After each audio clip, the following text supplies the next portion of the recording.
কলকাতা হাইকোর্টের মাননীয় বিচারপতি বিশ্বজিৎ বসু পরীক্ষার্থীদের কথা মাথায় রেখে সময় পরিবর্তন না করলেও কিছু নির্দেশিকা দিয়েছেন।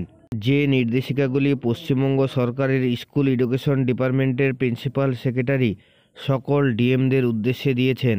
এই নির্দেশিকায় বলা রয়েছে, সমস্ত ডিস্ট্রিক্টের DM office, SDO office, BDO office এবং ডিআইদের মাধ্যমিক পরীক্ষা চলাকালীন অর্থাৎ 2 তারিখ থেকে পরীক্ষা শেষ হওয়া পর্যন্ত সকাল 6টা থেকে সন্ধ্যা 6টা পর্যন্ত পরীক্ষার্থীদের পরীক্ষা কেন্দ্রে পৌঁছাতে যাতে দেরি না হয় সে কারণে হেল্পলাইন নম্বর এবং কন্ট্রোল রুম চালু করতে বলেছে।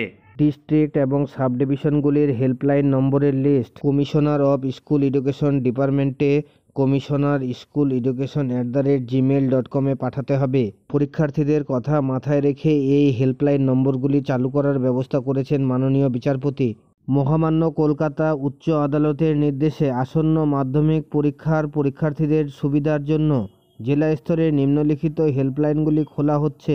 কোনো পরীক্ষার্থীর যদি পরীক্ষা কেন্দ্রে পৌঁছাতে অসুবিধা হয় তবে তারা নিম্ন নম্বরগুলিতে ফোন করতে পারেন।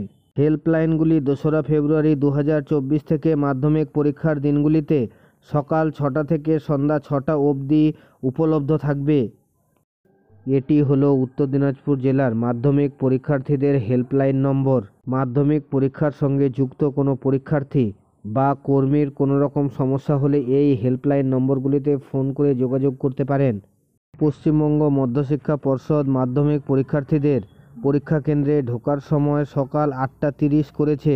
প্রশ্নপত্র বিতরণের সময় সকাল 9টা 45 মিনিট। পরীক্ষা শুরু হবে সকাল 10টা থেকে এবং চলবে 1টা পর্যন্ত।